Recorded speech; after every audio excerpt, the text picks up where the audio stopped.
তিনটি মানুষ মালাকুল মাউতকে দেখবে, চাক্ষুষ দেখবে, ভালো হলেও দেখবে, খারাপ হলেও দেখবে। কার কথা? ভালো মানুষ যদি হয়, আল্লাহওয়ালা যদি হয়, ইসলাম প্রিয় যদি হয়, ডানপন্থী যদি হয়, মৃত্যুর সময় মালাকুল মাউত আলা সূরাতি শাবিন আলা আহসানি সূরা, একজন যুবকের আকৃতিতে চমৎকার ধবধবে সাদা একটা জুব্বা পরে, জান্নাত থেকে জান্নাতি কাফন নিয়ে, হানুত মিন হানুতিল জান্নাহ, জান্নাতের সুগন্ধি নিয়ে মুমূর্ষু রোগীর মাথার সামনে এসে বসে যায় আর দেহটার ইঙ্গিত করে বলে, ইয়া আইয়াতুহান নাফসুত তাইয়্যিবা, ও পবিত্র আত্মা। আরেক বর্ণনায় এসেছে, ইয়া আইয়াতুহান নাফসুল মুতমাইন্নাহ, ও প্রশান্ত আত্মা, উখরুজি ইলা মাগফিরাতিম মিনাল্লাহ, আল্লাহর ক্ষমার দিকে বের হয়ে আসো। উখরুজি ইলা মাগফিরাতিম মিনাল্লাহি ওয়া রিদওয়ান, আল্লাহর ক্ষমার সন্তুষ্টির দিকে রূহটা বের হয়ে আসো। স্মুথলি বলার সাথে সাথে মুমিনের দেহ থেকে রূহটা বের হয়ে আজরাইলের হাতে চলে যায়। স্মুথলি বলার সাথে সাথে স্বাচ্ছন্দ্যে আনন্দে মুমিনের দেহ থেকে রূহটা সা করে বের হয়ে মালাকুল মাউতের হাতে এসে পড়ে। পড়েন সুবহানাল্লাহ। আল্লাহ এমন মৃত্যু তুমি আমাদের নসিবে রেখে দিও, চিৎকার করে পড়েন আমিন। আর যারা ইসলাম মানে নাই, আর যারা কোরআন মানে নাই, আর যারা দিন কায়েমের আন্দোলন করে নাই, দিনকে ভালোবাসে নাই, বাম আর রামপন্থী ছিল, নাস্তিক ছিল, ইসলাম বিরোধী ছিল, তাদের কাছেও মালাকুল মাউত আসে কি আসে না? চিল্লায়ে বলেন আসে কি আসে না? তাদের কাছেও আসে, কিন্তু আলা সূরাতি আকবাহি রাজুল, একজনের চেহারা যত ভয়ঙ্কর হতে পারে, যত নিকৃষ্ট হতে পারে, এরকম ভয়ঙ্করতম নিকৃষ্ট দুর্গন্ধওয়ালা একটা চেহারা নিয়ে আসে। রিজলাহু ফিল আরদ, পা থাকে জমিনে, রাসুহু ফিস সামা, হাদিসের বর্ণনা, পা দুইটা জমিনে, মাথা আকাশে। এসে ধমক দিয়ে জালিমের মাথার সামনে এসে বলে, ইয়া আইয়াতুহান নাফসুল খাবিসা, হে পাপাত্তা, হে অপবিত্র আত্মা, উখরুজি ইলা সাখাতিল্লাহি ওয়া গাদাবিহি, আল্লাহর রাগের দিকে, আল্লাহর অসন্তুষ্টির দিকে বের হয়ে আয়। মালাকুল মাউতের এই অর্ডার পাওয়ার সাথে সাথে রূহটা কিন্তু বের হয় না। মুমিনের রূহকে ডাক দিলে যেমনি স্মুথলি বের হয়, কাফিরের রূহ এভাবে বের হয় নাকি? কথা বলেন। রূহটা ডানে যায়, ফাতাতাফাররাক, একবার রূহটা ডানে যায়, আবার রূহটা বায়ে যায়, আবার সামনে যায়, পায়ে যায়, হাতের মধ্যে ঢুকে ডানে বায়ে যায়। মালাকুল মাউত আবার ধমক দিয়ে বলে, ইয়া আইয়াতুহান নাফসুল খাবিসা, পাপাত্তা, বের হয়ে আয়। রূহটা আবার ডানে যায়, বায়ে যায়, সামনে যায়, পেছনে যায়। এবার ঘপাস করে মালাকুল মাউত রূহকে ধরে টান মারে। সারা দেহটা থেকে প্রাণ রস সিক্ত করতে করতে দেহ থেকে রূহটাকে টেনে হিচড়ে বের করে আনে। আর মুমূর্ষু রোগীটা চিৎকার মারতে থাকে, পড়েন না আউযুবিল্লাহ। একটা জীবন্ত ছাগলের চামড়াগুলো জবাই না দিয়ে কেউ যদি টেনে টেনে বের করে, ছাগল জবাই হয় নাই কিন্তু চামড়া এক পাশ থেকে টেনে টেনে টেনে হিচড়ে আপনি গা থেকে বের করলে যত কষ্ট হয়, এর চেয়েও বেশি কষ্ট দিয়ে মালাকুল মাউত বামপন্থী আর কাফেরদের রূহটা দেহ থেকে বের করে আনে। পড়েন না আউযুবিল্লাহ। আমাদের রূহটা যেন আল্লাহ, মুমিনদের রূহ আপনি যেভাবে কবজ করান, ওইভাবে যেন আমাদের রূহটা বের হয়ে আসে। আরো জোরে পড়েন আমিন। এজন্য আল্লাহ বললেন, বাল তুসিরুনাল হায়াতাদ দুনিয়া ওয়াল আখিরাতু খায়রুন ওয়া আবকা, পাগলের মতো মোহাচ্ছন্ন হয়ে এই দুনিয়াটার পেছনে ছুটে বেড়াও, এই দুনিয়া আসল নয়, আখিরাত হলো আসল। চিল্লায় বলেন ঠিক কিনা?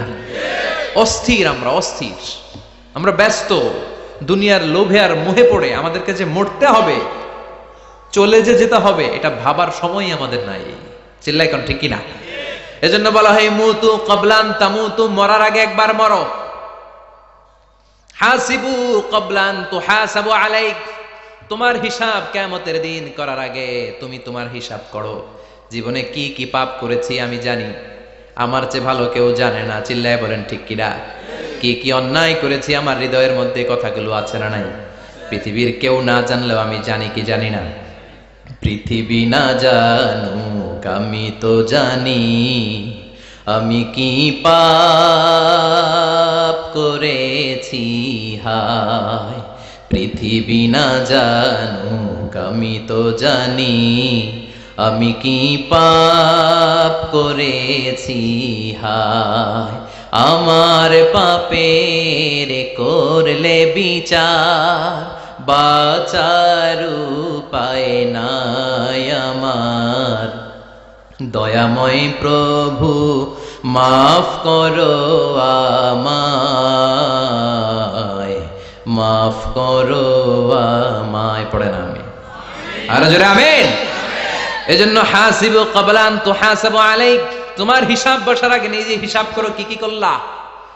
আসল মরণের দিন শটান হয়ে তো শুয়ে পড়ো ভাই, মরার আগে আরেকবার মরো।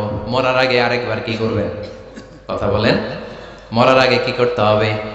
হঠাৎ একদিন বিছানায় শটান হয়ে শুয়ে যান, চক্ষুটা বন্ধ করেন, ভাবেন মরে গিয়েছেন, এই তোমার কুলমাউত চলে এসে রুহুটা নিয়ে গেল।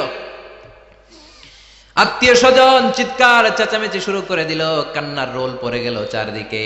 মাইকের মধ্য দিয়ে, মসজিদের মাইকে অ্যানাউন্স হয়, অমুক এলাকার নিবাসী অমুক ভাই আমাদের মধ্যে দুনিয়ায় নাই, তার জানাজা হবে এশার নামাজের পর। সবাই এসে রুহের মাগফিরাত করেন।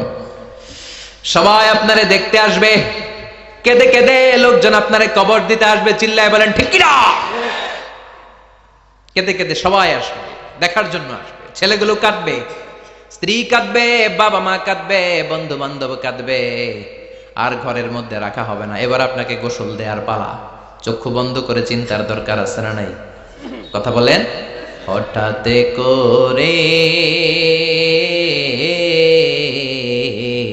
হঠাৎ করে শুনবি একদিন আমার মৃত্যুর খবর। কেঁদে কেঁদে আসবে সবাই দিতে আমায় কবর, দিতে আমায় কবর। ঠিক কি না? একটু চোখটা বন্ধ করে ভাবেন, আপনাকে গোসল দেয়া হবে, জামাগুলো খোলা হবে। এত টাকা দিয়ে যে দামি গোসলখানা টাইলস লাগিয়ে ঘরে বানালেন, আপনার শেষ গোসলটা কি ওই দামি গোসলখানায় হবে? লাশ যেখানে ধোয়া হয় ওই জায়গায় ধোয়া হবে। আপনাকে কাফন পরানো হবে। আপনার কলিজার টুকরা ছোট বাচ্চাটারে বলা হবে, আব্বু দেখে যাও, তোমার বাবারে শেষবারের মতো দেখো। আপনার বাবা মা শেষবারের মতো একটা নজর দিয়ে আপনার চেহারাটা দেখে নিবে। বন্ধু বান্ধবরা শেষবারের মতো একবার আপনারে দেখে নিবে। জানাজার জায়গায় নেওয়া হবে। হবে না এই ঘটনাটা আমাদের? হ্যাঁ, হবে কি না? হাজার হাজার মানুষ শেষ বিদায় দেওয়ার জন্য আসবে।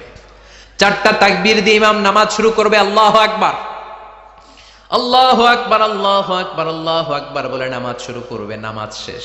এবার পালকিতে করে কবরে যাওয়ার পালা। আহা, যেতেই হবে, যেতেই হবে। পালকিতে করে লোকজন নিতে শুরু করবে। কবরস্থানের ওই জায়গায় যেখানে মানুষ বছরে মানুষ না মরলে যায় না, ওই গহীন নিঝুম কবরস্থানে ঢুকানো হবে। পালঙ্ক থেকে নামিয়ে আপনার জন্য করে রাখা আগ থেকে কবরটার মধ্যে শুইয়ে দেয়া হবে। উপরে বাঁশ দিয়ে ছাউনি, শেষবারের মতো সবাই দেখে বাঁশের ছাউনির উপরে মাটি চাপা দিবে। ঠিক কিনা? চলে যাবে সবাই, কেউ নাই, অন্ধকার, শুধু অন্ধকার। এই অন্ধকার যেন শেষ হতে চায় না। এই ঘটনা ঘটবে না আমাদের? কথা বলেন, ঘটবে কিনা? এজন্য মরার আগে এগুলো চিন্তার দরকার আছে না নাই? মরার আগে আরেকবার মরার দরকার আছে না নাই? এজন্য রব্বুল আলামিন বলেন, বাল তুসিরুনাল হায়াতাদ দুনিয়া ওয়াল আখিরাতু খায়রুন ওয়া আবকা। এই দুনিয়ার জীবনটাকে তোমরা আসল জীবন মনে করো, এটা আসল জীবন নয়। আসল জীবন হলো কবরের জীবন। চিল্লায় বলেন ঠিক কি না? আল্লাহ তোমার এই দুনিয়া, আল্লাহ তোমার এই দুনিয়ায় কেউ আসে কেউ চলে যায়, তবু তোমার ভয়ে কারো কাঁদে না হৃদয়। এই দুনিয়াতে আমার বদলে গেল মন। চারিদিকে দেখি শুধু সুখেরই স্বপন, ভাবলো না মন আল্লাহ ছাড়া,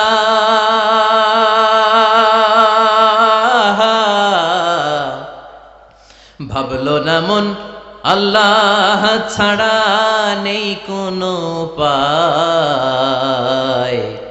তবু তোমার ভয়ে কারো কাঁদে না হৃদয়, ঠিক কিনা? আসে আর চলে যায়।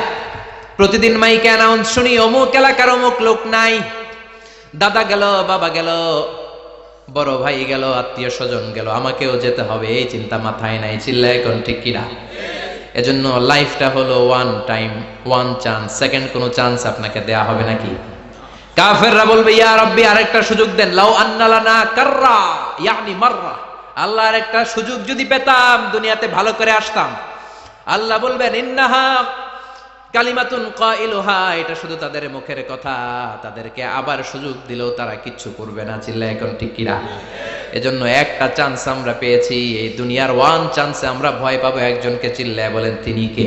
আল্লাহ। এজন্য যেতে আমাদেরকে হবে, এই মরণ থেকে পালানোর কোনো সুযোগ কেউ পালাতে পারে নাই। এই মরণ হলো আখিরাতের প্রবেশদ্বার। মরণ নামক পালকিতে চড়ে আমরা কবরের ভেতরে ঢুকি। মরণ হলো প্রথম পর্ব, কবর হলো দ্বিতীয় পর্ব। যেরকম, ঠিক কিনা? এজন্য বিশ্বনবী বললেন, আল কবর রাউদাতুম মিন রিয়াদিল জান্নাহ আও হুফরাতুম মিন হুফারিন নার। কবর হলো কারো জন্য জান্নাতের বাগান, কারো জন্য জাহান্নামের গর্ত। আমরা বলি, আল্লাহ আমাদের কবরটারে জান্নাতের বাগান বানাও। আরো জোরে পড়েন আমিন। আবার বিশ্বনবী বললেন, ইন্নাল কবরা আউয়াল মানজিল মিন মানাজিলিল আখিরাহ। কবর হলো আখিরাতের মানজিলগুলোর প্রথম মানজিল। আখিরাতে একটার পরে একটা অনেকগুলো স্টেশন আপনাকে পার হতে হবে। প্রথম স্টেশনটার নাম হলো কবর। প্রথম স্টেশনের নাম কি? এই কবর নামক স্টেশনে যদি আপনি মাফ পেয়ে যান, সামনের সব স্টেশনগুলোতে মাফের ব্যবস্থা করবে কে? আল্লাহ। আর কবর নামক স্টেশনে যদি ধরা খেয়ে যান, আপনার মায়ের আছে না নাই? লাশটাকে যখন রাখা হয়, লাশটা চিনে কে আমারে রাখলো, কে আমাকে ধৌত করলো, কে আমারে কাফন পড়ালো। এজন্য বিশ্বনবী বলেছেন, মুমূর্ষের সামনে বসে বসে পড়ো, লা ইলাহা ইল্লাল্লাহু মুহাম্মাদুর রাসূলুল্লাহ। লাকিনু মাউতাকুম, লা ইলাহা ইল্লাল্লাহ। মুমূর্ষের সামনে দাঁড়িয়ে দাঁড়িয়ে পড়ো, লা ইলাহা ইল্লাল্লাহ। এই লা ইলাহা হচ্ছে জীবিতদের জন্য কালিমা, আর আমরা মরার পরে এই জিকির করি, ঠিক না? আমাদের দেশের অনেক জায়গায় লাশ নিয়ে কবরে যাওয়ার সময় লা ইলাহা পড়ে না। না, এটা আগের জিকির, মরার আগের জিকির। মরার আগে আপনাকে অ্যানাউন্সমেন্ট দিতে হবে, আল্লাহ ছাড়া কোনো ইলাহ নাই, বিশ্বনবী হচ্ছেন শেষ নবী এবং রাসূল। চিল্লায় বলেন, ঠিক কি না? লাশটাকে যখন রেখে দেয়া হয়, বিশ্বনবী যত মানুষকে কবরে রেখেছেন তারপরে দাঁড়িয়েছেন আর বলেছেন, ইস্তাগফিরু লিআখিকুম, তোমার ভাইদের জন্য তোমরা দোয়া করো। ফাইন্নাহুল আনা ইউসআল, এখনই তাকে কবরে সওয়াল করা হবে। কবরে প্রশ্ন আছে না নাই? কথা বলেন। বিশ্বনবী খাদিজাতুল কুবরা, ওনার প্রথম স্ত্রী খাদিজাতুল কুবরা তাহেরাকে কবরের মধ্যে রেখে দিয়ে কাঁদতে শুরু করলেন। চোখের পানি ছেড়ে অনেক দোয়া করলেন। দোয়া শেষে সব সাহাবারা ঘরে ফিরে যায়, বিশ্বনবী যায় না। সাইয়েদনা আবু বকর বললেন, ও নবী চলেন ঘরে যাই। অনেক তো দোয়া করলেন। বিশ্বনবী বললেন, আবু বকর তুমি যাও, আমি যাব না। এইটা সাধারণ মহিলা না, এটা বিপদের দিনের সঙ্গিনী খাদিজা। মক্কায় যখন আমার কেউ ছিল না, খাদিজা আমারে ভুলে নাই। 3 বছর কাফিররা আমাকে জেলখানায় বন্দি রেখেছে, নাম শিয়াবে আবি তালেবের জেলখানা। আমার স্ত্রী ওই জেলখানার জীবনেও আমারে ছাড়ে নাই। আমার সাথে 3 বছর খাদিজাও জেল খেটেছে। এই একটাই মহিলা, যেই মহিলাকে আল্লাহ আরশের উপর থেকে সালাম দিয়েছে, মহিলাটার নাম খাদিজা। আল্লাহু আকবার। আমার সব সন্তান আল্লাহ খাদিজার পেট থেকে দিয়েছে। ফাতিমাতুজ জোহরা খাদিজার মেয়ে, জাইনাব খাদিজার মেয়ে, উম্মে কুলসুম খাদিজার মেয়ে, রুকাইয়া খাদিজার মেয়ে, আবুল কাসেম বিশ্বনবীর ছেলে খাদিজার ছেলে, আব্দুল্লাহ যাকে তাইয়্যিব এবং তাহের নামে আমরা চিনি, সেও খাদিজার ছেলে। সুবহানাল্লাহ। ও আবু বকর, আমার এই কলিজার টুকরা প্রিয়তমা খাদিজারে রেখে দিয়ে কেমনে বাসায় যায়? তুমি যাও, আমি দাঁড়িয়ে থাকবো। এখনই মুনকার নাকির এসে খাদিজারে প্রশ্ন করবে, আমি দেখবো খাদিজা উত্তর দিতে পারে কিনা। আর প্রশ্নের উত্তরে যদি ভুল করে ফেলে, কবরের উপর থেকে আমি নিজে প্রশ্নের উত্তর দিয়ে দেব। সাইয়েদনা জিবরাইল বললেন, নবী আপনারা দাঁড়িয়ে থাকার দরকার নাই, আবু বকরের সাথে ঘরে চলে যান। আল্লাহ জানিয়ে দিয়েছে, খাদিজার কবরের প্রশ্নে যদি কোনো সমস্যা হয়, আরশের উপর থেকে খাদিজার প্রশ্নের জবাব আল্লাহ নিজে দিয়ে দিবে। এজন্য কবরের আযাব থেকে বিশ্বনবী পানাহ চেয়েছেন। বিশ্বনবী বলেছেন, আল্লাহুম্মা ইন্না নাউযু বিকা মিন আযাবিল কবর। ও আল্লাহ, কবরের আযাব থেকে তুমি আমাদেরকে বাঁচাও। পড়েন আমিন। কবরে মুমিনদেরকে 4টা প্রশ্ন করা হবে, কাফিরদেরকে 3টা প্রশ্ন। চিৎকার করে বলেন মুমিনের প্রশ্ন কয়টা? আর জোরে বলেন। প্রথম প্রশ্ন, মার রব্বুক, তোর রবের নাম কি? আমরা কি বলবো?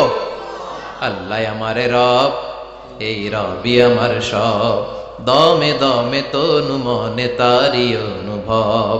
আল্লাহ আমারে রব, এই রবি আমার সব। পড়েন আমিন। দ্বিতীয় প্রশ্ন, আমার দিন, উত্তর দিনের নাম কি? ধর্মের নাম কি? তৃতীয় প্রশ্ন, আমান হাযার রাজুল, এই লোকটাকে কে? আমরা বলবো মুহাম্মদ সাল্লাল্লাহু। 3টা প্রশ্নের উত্তর যখন আপনি কবরে করে দিতে পারবেন, অতিরিক্ত একটা প্রশ্ন, ওয়ামা ইলমুক, এই যে 3টা প্রশ্নের উত্তর পাল্লা, কেমন করে উত্তর জানলা? কোত্থেকে শিখেছো? নকল করে আনছো কাফনের কাপড়ে? পরীক্ষার হলে নকল আছে না নাই? হাতে নকল আছে না? পায়ে নকল, মোজার ভিতরে নকল আছে না নাই? মোবাইলে নকল আছে না নাই? নকল থেকে আল্লাহ তুমি বাঁচাও। আরো আসতে কোন আমি। কিভাবে জানলা? কেমন করে 3টা প্রশ্নের উত্তর শিখলা? What is the source of your knowledge? তথ্যসূত্র কি? আপনাকে বলতে হবে আমি যেই কিতাবটা থেকে শিখেছি কিতাবটার নাম কি? চিল্লায় বলেন কি নাম? এই কিতাবটা হলো কোরআন। আপনাকে বলতে হবে কোরআন থেকে আমি শিখেছি, বিশ্বনবীর হাদিস থেকে আমি শিখেছি। 4টা প্রশ্নের উত্তর যখন পারবেন, ফেরেশতারা বলবে আহলান সাহলান, খুশ আমদেদ, কংগ্রাচুলেশন, বাহ বাহ, তুমি তো চমৎকার পেরেছো। ফায়ুফসাহু লাহু কবরুহু 70 দিরাআন, মুমিন বান্দার কবরটা 70 হাত লম্বা করে দেয়া হবে। ইফতাহু লাহু বাবুন ইলাল জান্নাহ, জান্নাতের দিকে তার কবর থেকে একটা দরজা বানিয়ে দেয়া হবে। জান্নাতের সুঘ্রাণ ঠান্ডা বাতাস এসে তার কবরের ভিতরে ঢুকতে শুরু করবে। ইলবাসু লিবাস মিন আহলিল জান্নাত, জান্নাতীদের পোশাক তার গায়ের মধ্যে পরিয়ে দেয়া হবে। আল্লাহু আকবার। আর বলা হবে নাম কানাউমিল আরুস, বাসর রাতে বর যেমনি কনেকে নিয়ে ঘুমিয়ে যায়, তুমিও একটা ঘুম দাও। আলহামদুলিল্লাহ পড়ে মুমিন বান্দা আনন্দের একটা ঘুম দিবে। ইসরাফিলের সিংগার আওয়াজ ছাড়া পৃথিবীর কোনো কিছুই তার এই ঘুম ভাঙতে পারবে না। আল্লাহ আমরাও যেন সেদিন কবর একটা মজার ঘুম দিতে পারি, তুমি তৌফিক দাও। জোরে পড়েন আমিন। এবার বামপন্থী নাস্তিক আর কাফেরদের পালা, ইসলাম বিদ্বেষীদের পালা, আলেম ওলামাদের শত্রুদের পালা, ইসলামকে যারা বিজয়ী শক্তি হিসেবে মানতে পারে নাই তাদের পালা। চিল্লা এখন ঠিক কিনা? ওদেরকেও একই প্রশ্ন, রব কে? ওরা বলবে আমি জানি না। আমাদের উত্তর আল্লাহ। ওরা বলবে আমি কিচ্ছু জানি না, আমি সব ভুলে গেছি, আমার মাফ করে দেন, আমি কিছুই জানি না। তবে আমি ইসলাম বিরোধীদের সাথে চলতাম, যারা ইসলাম রে বাস দিত আমি তাদের সাথে স্লোগান দিতাম। এরকম ডাকাইত আছে না নাই? দ্বিতীয় প্রশ্ন, আমার দিন, ও তোমার ধর্মের নাম কি? কয় আমার ধর্ম নাই, আমার ধর্ম কর্ম নাই, আমি খালি দুনিয়া কে মজা লেলো, দুনিয়া তোমারই হ্যায়, আমি খালি দুম্মা চলে দুম, আছে না নাই? আমি শুধু মৌজ মাস্তিতে ব্যস্ত ছিলাম, আমার দুনিয়া নাই, দিন নাই, আখেরাত নাই, রবকে আমি জানি না, ধর্মকে জানি না।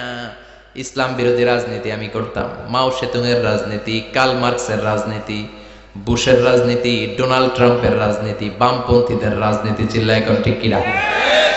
কোনো ধর্ম নাই। এই লোকটাকে চিনো কিনা বলো? বিশ্বনবীর চেহারা দেখিয়ে বলা হবে এই লোকটাকে, কয় জানি না। এরে আমি মানতাম না, এরে আমি গালে দিতাম। এরকম জাহান্নামের নরকীট আর পিতৃ পরিচয়হীন জারদ সন্তান বাংলার দেশেও আছে না নাই? এই মহামানবটাকে গালি দিয়ে পৈশাচিক আনন্দ পায়। পত্রিকায় লিখে, ব্লগের মধ্যে লিখে, ইন্টারনেটে কার্টুন বানিয়ে বানিয়ে পৈশাচিক ফুর্তি করে। এগুলো জাহান্নামের কীট, এগুলো জারদ সন্তান, বাপ মায়ের ঠিক নাই। চিল্লা এখন ঠিক কিনা? আমার নবীরে যারা গালি দেয় এগুলোর বাপ মায়ের ঠিক আছে? এগুলোর কোনো গোড়া আছে? এগুলোর কোনো শেকড় আছে? এগুলো আগাছা। চিৎকার করে বলো ঠিক কিনা? বলবে আমি জানি না। ফেরেশতারা বলবে দাঁড়া, আমরা জানি।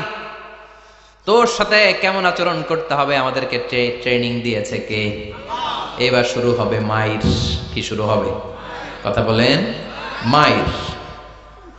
ফায়ুদরাবু বিমা তারিকা মিন হাদিদ, লোহার হ্যামার দিয়ে শুরু হবে মাইর।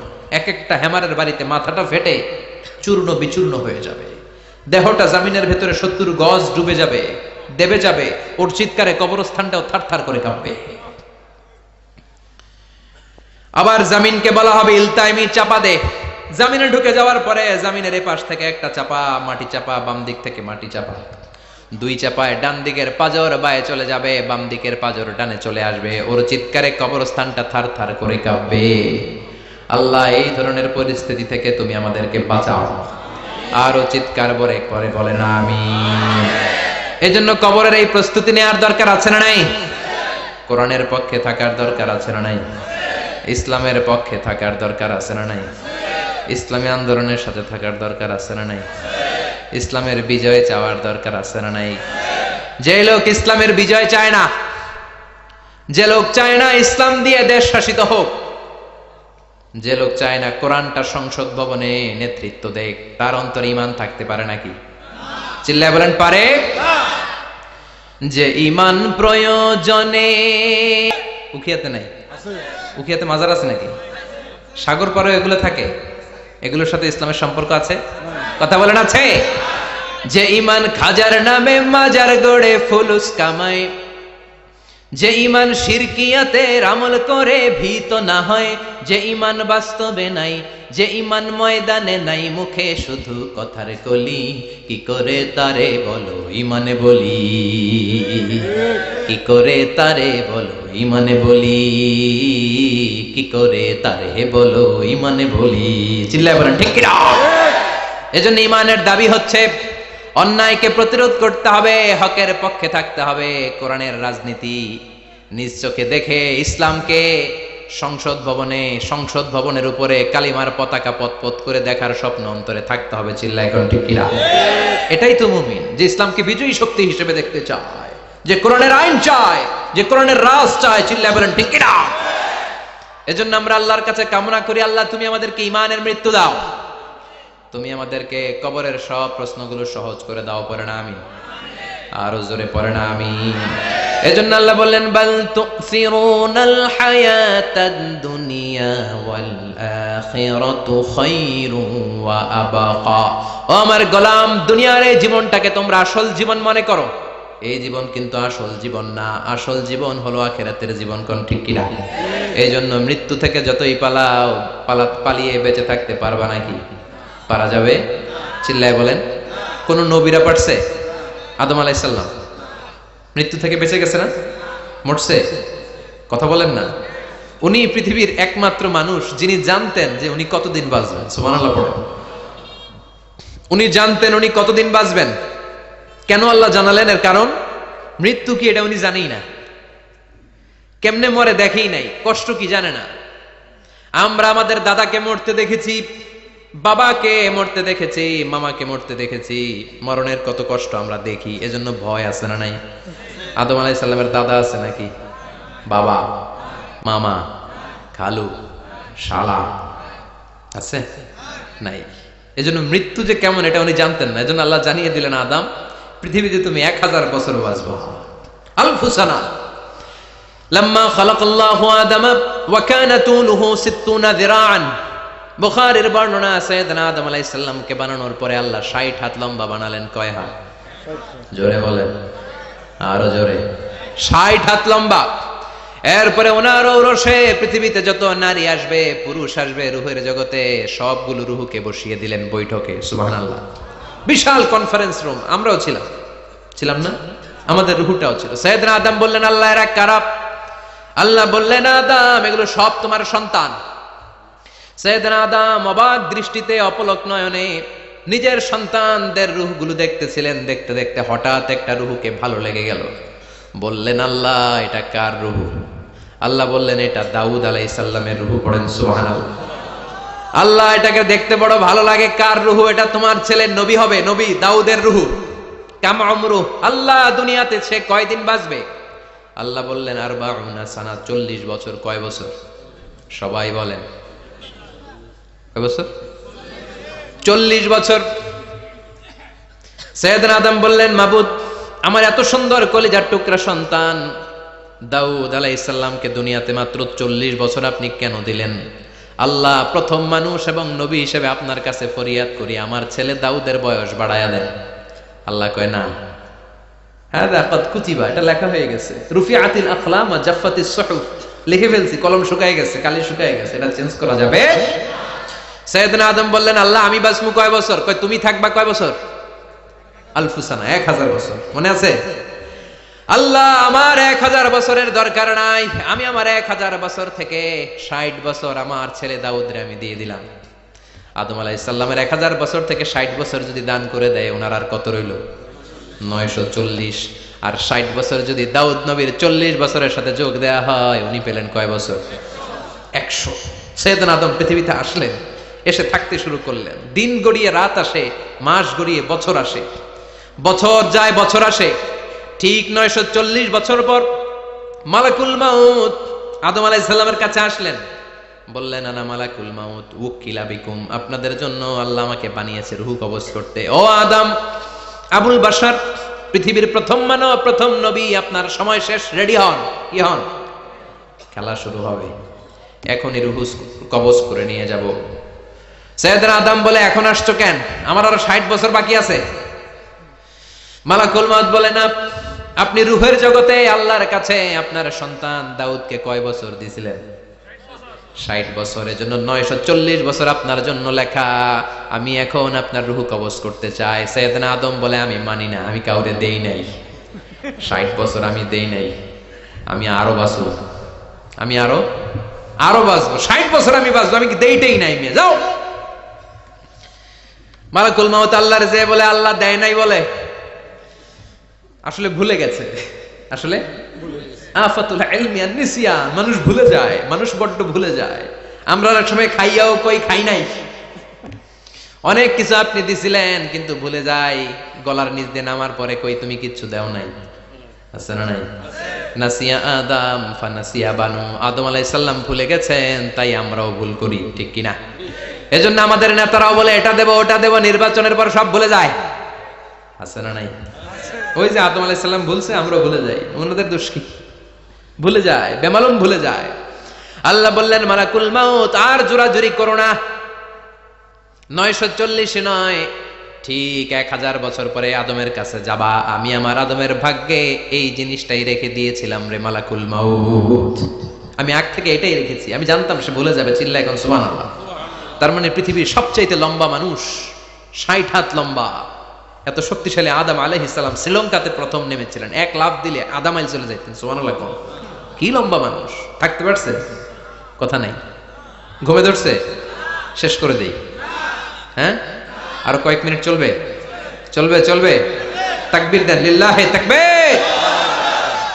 আদম আলাইহিস সালাম চলে গেলেন। ওনার পরের নবী ইদ্রিস আলাইহিস সালাম, উনি মরে নাই। ইদ্রিস আলাইহিস সালাম মরছে, কে বলছে? উনিও মরেছেন। তবে ওনার মৃত্যুর আজীব এক ঘটনা আছে, অনেক লম্বা কথা। এক ফেরেশতার সাথে ওনার বন্ধুত্ব হয়েছিল। বলেছিলেন, আমি আকাশ দেখতে চাই, আল্লাহর কাছে অনুমতি চাই। আল্লাহ বলল, ঠিক আছে, ইদ্রিসকে আকাশে ঘোরাও। প্রথম আকাশে ঘুরলেন, দ্বিতীয় আকাশে ঘুরলেন, তৃতীয় আকাশে ঘুরলেন, চতুর্থ আকাশে ঘুরলেন। ইন দ্য মিন টাইম চতুর্থ আসমানে মালাকুল মাউত পৃথিবীর দিকে নেমে আসছিল। ওই ফেরেশতা বলে, মালাকুল মাউত আপনি কই যান? মালাকুল মাউত বলে, একটু আগে আল্লাহ ফরমান জারি করেছে, চতুর্থ আসমানে আমার নবী ইদ্রিসের রূহ কবজ করো। সুবহানাল্লাহ। আমি বললাম, আল্লাহ আপনার পাঠানো নবী সাইয়েদনা ইদ্রিস থাকে দুনিয়ায়, চতুর্থ আসমানে পামু কই? আল্লাহ কয়, কথা নাই, দৌড় দে। আমি দৌড় দিলাম, এসে দেখি ইদ্রিস আলাইহিস সালাম এখানে রেডি। সুবহানাল্লাহ। ওয়া রাফা'নাহু মাকানান আলিয়্যা। ইদ্রিস আলাইহিস সালামের রূহ কবজ দুনিয়ায় হয়নি, চতুর্থ আকাশের মধ্যে হয়েছে। একটু চিৎকার করে পড়বেন সুবহানাল্লাহ। এরপরে সুলাইমান আলাইহিস সালাম, উনি তো মরে নাই, মরছে? উনি জিন চালাইতো, উনিও মরবে? শক্তিশালী একজন নবী ছিল। উনি মালাকুল মাউতকে বলেছিলেন, মালাকুল মাউত আমার মৃত্যুর সুয়াইয়া, সামান্য কিছু আগে আমারে বইলো, আমার একটা কাজ আছে। মালাকুল মাউত মৃত্যুর কিছু সময় আগে এসে বলল, সুলাইমান টাইম ইজ আপ, সময় শেষ, অল্প কিছু সময় বাকি, কি করবেন করেন। সাইয়েদনা সুলাইমান জিনদেরকে ডাকলো, ও জিনেরা, বিশাল একটা প্রজেক্ট আছে, প্রজেক্টে কাজ শুরু করো। আর কিছুদিনকে বলল, চারদিকে গ্লাস ফিটিং করা একটা রুম বানাও। সাইয়েদনা সুলাইমান আলাইহিস সালাম গ্লাস ফিটিং করা রুমের ভেতরে ঢুকলেন। এই রুমে ঢুকার দরজা নাই, হাতে একটা লাঠি নিলেন। কি নিলেন? লাঠির মধ্যে ভর করে দাঁড়িয়ে রইলেন আর জিনদের দিকে তাকিয়ে রইলেন। জিনেরা এত বদমাশ ছিল, সাইয়েদনা সুলাইমান দাঁড়িয়ে না থাকলে কাজ করতো না। ছিল ফাঁকিবাজ। কি ছিল? দাঁড়ায় না থাকলে আজও লোকজন কাজ করতে চায় না, ঠিক কিনা? মালিক দাঁড়ায় থাকলে ঠিকই কাজ হয়ে যায়। সুলাইমান আলাইহিস সালাম লাঠির মধ্যে ভর দিয়ে দাঁড়িয়ে রইলেন আর বললেন কাজ করো। জিনেরাও কাজ শুরু করলো। ওদিকে মালাকুল মাউত এসে বলে, ও সুলাইমান সময় তো শেষ। সুলাইমান বলে, সমস্যা নাই, রূহ কবজ করে। উনি লাঠির মধ্যে ভর দিয়ে দাঁড়িয়ে রইলেন। গ্লাস ফিটিং করা রুমের ভিতরে কোরআন সাক্ষী। মালাকুল মাউত ওইভাবে লাঠিতে ভর দেওয়া অবস্থায়, দাঁড়ানো অবস্থায় সাইয়েদনা সুলাইমান আলাইহিস সালামের রূহ কবজ করে নিলেন। উনি এমন ভাবে দাঁড়িয়েছেন, রূহ চলে গেল, লাশ হয়ে দাঁড়িয়ে রইলেন। লাঠির মধ্যে দাঁড়িয়ে আছেন, জমিনের মধ্যে লুটিয়ে পড়ে নাই। সুবহানাল্লাহ। জিনগুলো দূর থেকে ভাবলো বস তো দাঁড়ায় আছে। কে দাঁড়ায় আছে? জিনেরা মনে করছে বস দাঁড়ায় আছে, কাজ করতেই হবে। করতে করতে পুরা প্রজেক্টের কাজ শেষ। ইন দ্য মিন টাইম ঝিঝি পোকা, উই পোকা, যেই পোকা কাঠ খেয়ে ফেলে, এই কাঠ খাওয়ার পোকা সুলাইমান আলাইহিস সালাম লাঠির ভেতরে ঢুকে লাঠিও খেয়ে ফেলেছে। সাইয়েদনা সুলাইমান আলাইহিস সালাম ধপাস করে জমিনে পড়েছে। আর জিনেরা কয়, হায় হায়, খালি খালি কাম করছে এতদিন। সুবহানাল্লাহ কইবেন না? সুলাইমান আলাইহিস সালাম বাঁচতে পারেন, চলে গেলেন। মুসা আলাইহিস সালাম মরছে? উনি মরবে কেন? উনি তো খালি মারে। মরছে? এক থাপ্পড়ে ফেরাউনের বাবুর্চি নাই। মুখের আগে হাত চলতে কয়েকজন, এর মধ্যে মুসা আলাইহিস সালাম আছে না নাই? মালাকুল মাউত মানুষের আকৃতিতে অনুমতি না নিয়ে ঘরের ভেতরে ঢুকে গেল। ঢুকে বলে, আনা মালাকুল মাউত, আমি মৃত্যুর ফেরেশতা। তো কি চাও? জিতু আন আকবাদা রূহাক, আপনার রূহ কবজ করতে আসছি। কিন্তু মুসা আলাইহিস সালাম দেখতেছেন দিব্য একজন মানুষ, কি দেখে? আবার সালাম দেয় নাই, অনুমতি নিয়েও ঢুকে নাই। অমিয়া, অনুমতি নিয়ে ঘরে ঢোকার দরকার আছে না নাই? মুসা আলাইহিস সালামের মেজাজ বড় গরম। উনি বললেন, কি করবি? কয়, আপনারে মারমু। কয়, এদিকে আয়। মালাকুল মাউত মনে মনে ভাবে, এতদিন সব মানুষগুলো আমারে দেখলে দিত দৌড়, আজকে মনে হয় আমারে দিতে হবে দৌড়। এক পা আগায়, দুই পা পেছায়, সাহস করে সামনে গেলেন। আবার মুসা আলাইহিস সালাম দিলেন এরকম থাপ্পড়। ফাসাক্কাহু ফাফাকু আইনা, বুখারীর বর্ণনা। এক থাপ্পড়ে চোখ নাই। ঠিকই মালাকুল মাউত দৌড়, এক দৌড়ে আল্লাহর কাছে। আল্লাহ বললেন, রাখো, এটা মুসা আলাইহিস সালাম, তার মেজাজ বড্ড গরম, আমাকে কথা বলতে হবে। আল্লাহ বললেন, মুসা, বুখারীর বর্ণনা, গরুর পিঠের উপর হাত রেখে দাও। রাখা হলো। তোমার হাতের নিচে গরুর যত পশম, প্রত্যেক পশমের বিনিময়ে এক এক বছর করে হায়াত বাড়িয়ে দিলাম। মুসা আলাইহিস সালাম অনেক চালাক নবী। উনি বললেন, আল্লাহ, আমার হাতের নিচে যদি গরুর 2000 পশম থাকে, তার মানে 2000 বছর হায়াত বাড়িয়ে দিলেন, কিন্তু এক্সট্রা হায়াত যখন শেষ হয়ে যাবে এরপরে কি হবে? আগে ওইটা বলেন। আল্লাহ বললেন, সুম্মাল মাউত, তারপরে তো মুসা মরতেই হবে, আসতেই হবে। সাইয়েদনা মুসা আলাইহিস সালাম বললেন, ফাল আনা, তাহলে আর দেরির দরকার নাই, এখনই আমি আপনার কাছে চলে যেতে চাই। মালাকুল মাউত মুসা আলাইহিস সালামের রূহ নিয়ে উড়াল দিলেন। সুবহানাল্লাহ। বাঁচতে পারছে? বিশ্বনবী মরে নাই, উনি ইন্তেকাল করেছেন। চিল্লা এখন ঠিক কিনা? ইন্তেকালের আগে বিশ্বনবী প্রচন্ড অসুস্থ হলেন। মা আয়েশারে ডেকে বললেন, আয়েশা, মনে হয় আমি বাঁচবো না। ওই যে খায়বার বিজয়ের দিন, খায়বার দুর্গ বিজয় করার পরে এক ইহুদি মহিলা আমার দাওয়াত দিয়েছিল। ওই দাওয়াত খেতে যাওয়ার পরে গোশতের মধ্যে বিষ মাখানো হয়েছিল রে আয়েশা। ওই বিষ মাখানো খাসির গোশত খেয়ে যে ব্যথা আমার পেটে উঠেছিল, আজ আবার সেই ব্যথা উঠেছে।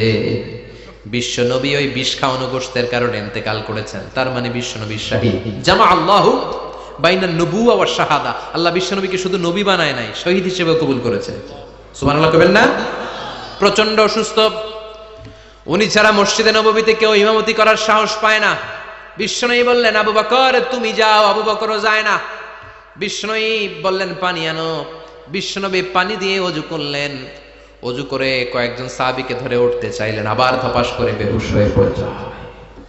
বিশ্বনবী উঠতে পারে না। আবার বললেন, ঠান্ডা পানি আনো। পানির ভেতরে বিশ্বনবী 2 হাত ঢুকিয়ে দিয়ে ঠান্ডা ভিজা হাত দিয়ে চেহারার মধ্যে মাসে করলেন আর বললেন, ইন্নালিল মাউতি লা সাকারাত, হায়রে মৃত্যুর কি যন্ত্রণা, হায়রে মৃত্যুর যে কি কষ্ট। ও মিয়া, বিশ্বনবী যদি মৃত্যুর কষ্টে কাতরায়, আমাদের অবস্থা কি? আমাদের নসিবে কি আছে? আল্লাহ তুমি বাঁচাও, পড়ে না আমি। বিশ্বনবী কাঁদছেন, সাহাবারা একের পর এক দেখতে আসে। কান্নার রোল পড়ে গেল চারদিকে। বিশ্বনবীর কলিজার টুকরা নয়নের পুটুলি সাইয়্যিদাতুনা ফাতিমা বিশ্বনবীর কান্না সহ্য করতে পারে না। বিশ্বনবীকে ধরে মা ফাতিমা, সাইয়্যিদাতুনা ফাতিমা বিলাপ করা শুরু করে দিলেন, চিৎকার দিয়ে কান্নাকাটি শুরু করে দিলেন আর বললেন, ওয়া কুরবা আবা, ওয়া কুরবা আবা, হায় হায় আমার বাবার কি কষ্ট, আমার বাবার কি কষ্ট হচ্ছে। বিশ্বনবী বললেন, ফাতেমা তুমি কেঁদো না, আমার কষ্ট আজকের পরে আর থাকবে না। আজকে তোর বাবার সব কষ্ট বন্ধ হয়ে যাবে। কি যেন কানে কানে বললেন, ফাতেমারও কেঁদে দিল। আবার কানে কানে কি যেন বললেন, ফাতেমা হেসে দিল। বিশ্বনবীর ইন্তেকালের অনেক পর মা আয়েশার কাছে ফাতেমা বললেন, আমি যখন প্রথমে কেঁদেছিলাম আব্বা বলেছিল আমি আর বাঁচব না রে ফাতেমা। আবার কানে কানে একটা কথা বলার পরে হেসেছিলাম, আব্বা বলেছিল আমার পরে আমার পরিবার বর্গের মধ্য থেকে সর্বপ্রথম তোমার সাথে আমার দেখা হয়ে যাবে রে ফাতেমা। অল্প কয়েক মাসের ব্যবধানে সাইয়েদাতুনা ফাতেমা উনিও ইন্তেকাল করলেন। বিশ্বনবী শোয়া থেকে উঠতে পারে না। এক সাহাবীকে দেখলেন মেসওয়াক করছে। বিশ্বনবী মেসওয়াকের দিকে তাকিয়ে রইলেন। বিশ্বনবীর নিথর দেহটা পড়ে আছে। আয়েশারা যে বলবে আয়েশা মেসওয়াক দাও, বলতে পারেন। মা আয়েশা বুঝতে পেরে মেসওয়াক আনলেন, বিশ্বনবীকে মেসওয়াক করিয়ে দিলেন। এবার বিশ্বনবী বললেন, ও আবু বকর শোনো, আল্লাহ আমাকে অপশন দিয়েছে। কি দিয়েছে? আল্লাহ বলেছে নবী আজীবন থাকতে চাইলে থাকেন, আর আসতে চাইলে চলে আসেন। আমি থাকতে না চেয়ে আল্লাহর কাছে চলে যাওয়ার ইচ্ছা করলাম। সাইয়েদনা আবু বকর কান্না জুড়ে দিলেন। বিশ্বনবী বললেন, আসসালাত আসসালাত, ও আমার উম্মতেরা নামাজ তরক করো না। ইন্তেকালের আগে বললেন নামাজ ছেড়ে দিও না। আর বললেন ওয়ামা মালাকাত আইমানুকুম, তোমাদের অধীনস্থ কর্মচারীদের সাথে খারাপ আচরণ করো না। ঘাম শুকানোর আগে পয়সা দিয়ে দিও। আর হাত দুটো উঁচু করে বললেন আল্লাহুম্মা ইলার রাফিকিল আলা, ও আল্লাহ আমি আপনার কাছে যেতে চাই। এই কথাটা বলে বিশ্বনবীর হাত দুইটা থপাস করে জমিনে পড়ে গেল।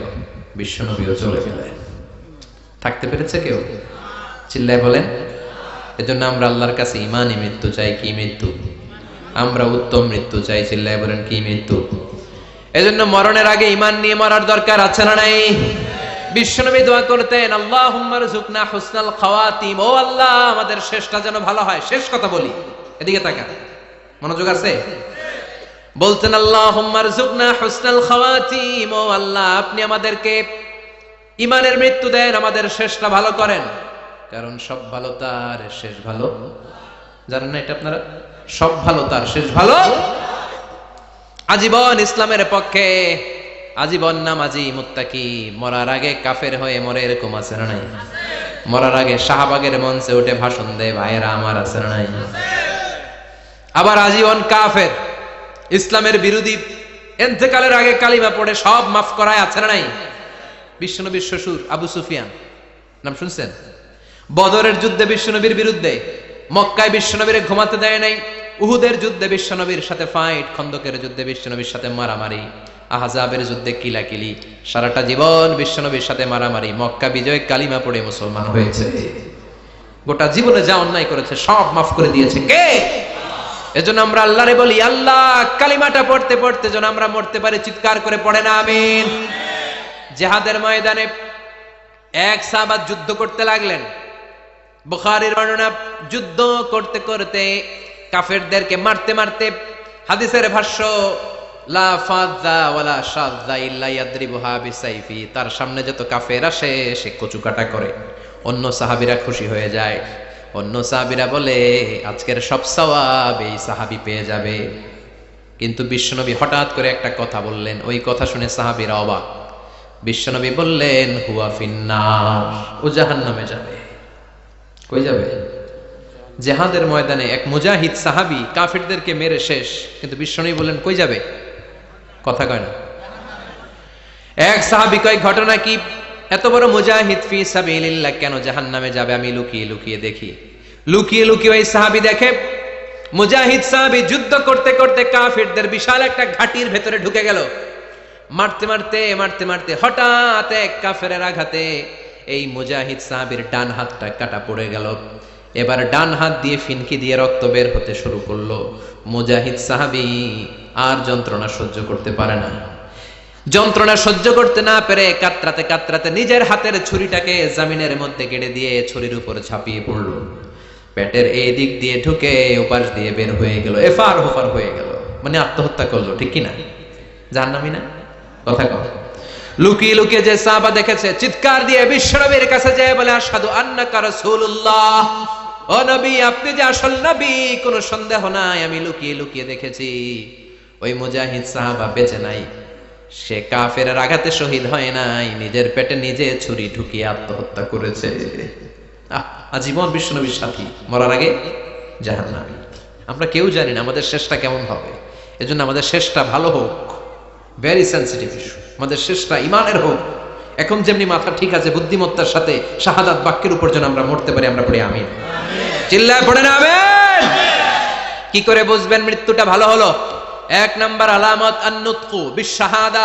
মরার আগে আওয়াজ করে জিকির করে কেউ যদি পড়তে পারে লা ইলাহা ইল্লাল্লাহু মুহাম্মাদুর রাসূলুল্লাহ সাল্লাল্লাহু, এটা হচ্ছে আলামাতু হুসনিল খাতিমা।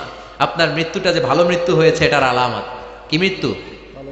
সবাই বলেন ভালো মৃত্যু আমরা চাই কি চাই না? ভালো মৃত্যুর এক নাম্বার আলামত কালিমা পড়ে যদি মরতে পারে। বিশ্বনবী বলেন মান কানা আখিরু কালামিহি লা ইলাহা ইল্লাল্লাহ, যে ব্যক্তির সর্বশেষ কথাটা হবে, বাক্যটা হবে লা ইলাহা ইল্লাল্লাহ, দাখালাল জান্নাহ, সে জান্নাতি হয়ে যাবে। সুবহানাল্লাহ পড়েন। এরপরে বিশ্বনবী বললেন আল মুমিনু ইয়ামুতু বিজাবি ইরকিল জাবিন, মুমিন যখন মারা যায় তার কপাল ঘেমে যায়। সুবহানাল্লাহ পড়েন। হাত ঘামে না, পা ঘামে না, মুমিনের কপাল ঘামে। সুবহানাল্লাহ। এজন্য কেউ মারা গেলে কপালের মধ্যে হাত দিবেন, দেখবেন ওই ঘামের মধ্যে একটা জান্নাতি ঘ্রাণ আছে। সুবহানাল্লাহ। আল্লাহ, আমরা যখন মরে যাব আমাদের কপালটা যেন এরকম ঘেমে যায়। আমিন পড়েন আর জোরে আমিন। আল মুমিনু ইয়ামুতু বিআরাকিল জাবিন, মুমিন মারা গেলে তার কপাল ঘামে। কপাল ঘামলে বুঝতে হবে এটা ভালো মৃত্যু, ইমানি মৃত্যু। চিল্লায় বলেন ঠিক কিনা? এরপরে বিশ্বনবী বললেন ফি লাইলাতিল জুমা, জুমার রাতে যদি মরে, আও ফি শাহরি রমাদান, কিংবা রমজান মাসে যদি মরে, আও ফি সাফারিল হজ, কিংবা হজের সফরে যদি মরে। বাংলার জমিন থেকে অনেক হাজিরা হজ করতে যায়, অনেকে ওইখানে যে আরাফাতের ময়দানেও মারা যায়, এরকম হাজি আছে না নাই? খুশনসিব, এটা খুশনসিব। আলহামদুলিল্লাহ পড়ে। এরপরে বিশ্বনবী বললেন মাউতুশ শাহাদা, আল্লাহর রাস্তায় জিহাদ করে কালেমার বাণীকে উপরে তুলে ধরার জন্য কেউ যদি শাহাদাতের বাণী, শাহাদাতের পেয়ালা পান করে, শাহাদাতের মৃত্যুর চাইতে ভালো মৃত্যু আর হতে পারে? শাহাদাতের মৃত্যুর চাইতে শ্রেষ্ঠ মৃত্যু আছে নাকি? কথা বলেন। আমরা শহীদ হতে চাই কি চাই না? আমাকে শহীদ করে ওই মিছিলে শামিল করে নিও, আমাকে শহীদ করে সেই মিছিলে শামিল করে নিও, যে মিছিলের নেতা মীর হামজা, খোবায়েবে খাব্বাব, আল্লাহর কাছে তারা অতি প্রিয়, শামিল করে নিও, আমাকে শহীদ করে সেই মিছিলে শামিল করে নিও। পড়েন আমিন। শাহাদাতের তামান্না যেই মুমিনের অন্তর নাই, অন্তরের ভেতরে নাই, ওই লোক কি মুমিন হতে পারে নাকি? মান সাআলাল্লাহ শাহাদা, বিশ্বনবী ফরমান যে ব্যক্তি আল্লাহর কাছে শাহাদাতের মৃত্যু চায়, বাল্লাগাহুল্লাহু মানাজিলাশ শুহাদা ওয়া ইন মাতা আলা ফিরাশিহি, কেউ যদি আল্লাহর কাছে শাহাদাত অন্তর থেকে কামনা করে, রব্বুল আলামিন ওই ব্যক্তিকে শাহাদাতের মর্যাদায় নিয়ে যাবেন, যদিও সে বিছানায় পড়ে পড়ে মারা যায়। বিছানায় পড়ে মারা গেছেন, কিন্তু অন্তরে কামনা ছিল আল্লাহ আমারে তুমি শহীদ হিসেবে কবুল করো, শহীদদের কাতারে আপনারা দাঁড় করায় দিবে কে? ওমরে ফারুক বলতেন আল্লাহুম্মা আরযুকনা শাহাদাতান ফি সাবিলিক, ও আল্লাহ আপনি আমারে আপনার রাস্তায় শহীদ হিসেবে কবুল করেন। ওয়ারযুক মাউতি ফি হারামি রাসূলিক, পৃথিবীর কোন শহরে মরতে চাই না, বিশ্বনবীর শহরে মদিনা শহরে আমার মৃত্যু কবুল করেন। ওমরে ফারুক কই মরছে? কথা কও। ফজরের জামাতে ইমামতি করতে গিয়েছেন, মাওলাল মুগীরা আবু লুলু আল মাজুসি, মাওলাল মুগীরার আঘাতে অ্যাসাসিনেটেড বাই মুগীরা, স্টেবিং করেছে। এখানে তিনটা আঘাত করেছে, একটা এখানে, একটা পাজরে, একটা নাভির মধ্যে, নাভি কেটে দুই ভাগ। ওনাকে খাবার দেয়া হলো নাবিজ, দুধ মাখানো নাবিজ, ওই নাবিজের দুধ নাভি দিয়ে বের হয়ে যায়। উনি বললেন কে মেরেছে আমাকে? বলল অগ্নি উপাসক। শুকরিয়া করে বললেন আল্লাহ আমারে কোনো মুসলিম মারে নাই, কোনো মুমিন মারে নাই। উনি বেহুশ ছিলেন, হুশ ফিরে সবাই রে বললেন আসল্লান নাস, ফজরের যেই নামাজটা আমার ইমামতিতে শুরু হয়েছে, এক রাকাতের পর আমাকে মারা হলো। এবার আমাকে বলো আমার নেতৃত্বে যে নামাজটা শুরু হয়েছে নামাজটা ঠিক মতো হয়েছে কিনা? সুবহানাল্লাহ। আমারে কে মারলো? কে তোমাদের খলিফা হবে, কি হবে আমার আব্দুর রহমানের আব্দুল্লাহর, এগুলো নাই। প্রথম কথা ছিল মানুষরা নামাজটা পড়েছে কিনা। সুবহানাল্লাহ। এজন্য শাহাদাতের তামান্না সবচেয়ে বড় তামান্না, চিল্লায় বলেন ঠিক কিনা। এরপর বিশ্বনবী বললেন মুরাবিতান ফি সাবিলিল্লাহ, মুসলিম রাষ্ট্রের পাহারা দেয় যারা বর্ডার গার্ড। আমাদের দেশের বর্ডার গার্ডের কি বলে? আগে বিডিআর ছিল, এখন বিজিবি। আমার বিজিবির ভাইরা না খেয়ে না পড়ে শীতের রাতে দেশ পাহারা দেয়। বিএসএফ এর গুলিতে যদি মারা যায় এটা শহীদ। সুবহানাল্লাহ। এর চেয়ে শ্রেষ্ঠ মৃত্যু আর হতে পারে? এরপর আল মাউতু আলা আমালিন সালেহ, কোন ভালো কাজের উপর মরণ। নামাজে সেজদা দিয়েছে, সেজদা অবস্থায় অনেকে চলে যায়, এরকম আছে না নাই? তাহাজ্জুদের যায় নামাজে মরণ দিও প্রভু আমায়, একামতে দিনের কাজে কবুল করে নিও আমায়। পড়েন আমিন। তাহাজ্জুদের যায় নামাজে যেন আমাদের মরণ হয়, পড়েন আমিন। রোজা অবস্থায় মারা যাওয়া, নেক আমল অবস্থায় মারা যাওয়া, এগুলো হচ্ছে আলামাত হুসনিল খাতিমা। আপনার শেষটা, বিদায়টা, মৃত্যুটা যে ভালো হয়েছে তার আলামত।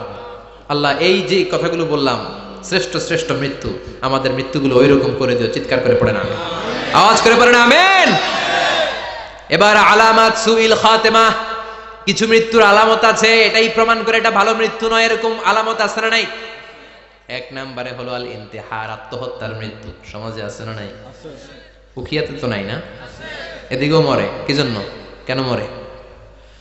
হ্যাঁ, বয়ফ্রেন্ড গালি দিয়েছে এজন্য? হ্যাঁ,